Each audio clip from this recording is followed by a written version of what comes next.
एक सदगृहस्थ के लिए विवाह भी एक संस्कार है और उस संस्कार के माध्यम से वो अपनी पैतृक परंपरा को आगे बढ़ाने का कार्य करता है। इस सृष्टि की रचना, जीवन चक्र, ये सब इसी से जुड़ा हुआ है।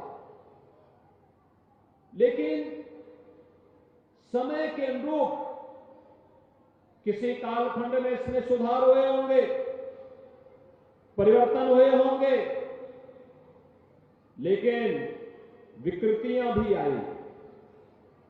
कहीं पे बहु विवाह की आई, कहीं पे बाल विवाह की आई, कभी दहेज प्रथा की आई, तलाक जैसी कुप्रथाएं आई। यानी ये जितनी भी कुप्रथाएं थी, ये आधी आबादी की विरोधी थी, महिला विरोधी थी, बेटी विरोधी थी। और इसीलिए इन कुप्रथाओं से बचने के लिए लोगों ने बेटी ही न बेटी हो ही ना, इस पर भी इस प्रकार के तमाम कुत्सित प्रयास होने लगे।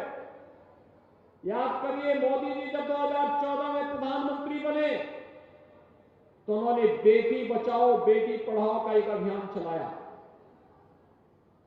बेटी बचेगी तभी पढ़ेगी, और जब पढ़ेगी तभी बड़ी होगी, और फिर अपना योगदान देश के लिए, समाज के लिए दे पाएगी। तब परंपराएं आगे बढ़ पाएंगी।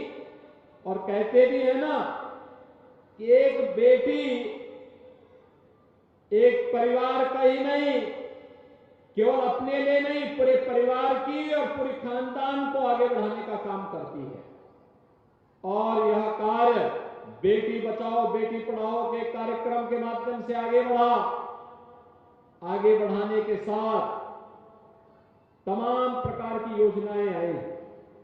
2017 में जब मुख्यमंत्री बना था, जब मेरे सामने समस्या आई थी कि बेटी को बचाने के लिए हमें क्या प्रयास करने चाहिए, पहला कार्यक्रम हमने लिखाया था कन्या सुमंगला योजना की। मुख्यमंत्री कन्या सुमंगला योजना, बेटी के जन्म लेने से लेकर के स्नातक तक की पढ़ाई के लिए सरकार उसको सहयोग करेगी, निःशुल्क शिक्षा के साथ साथ आर्थिक सहयोग देगी।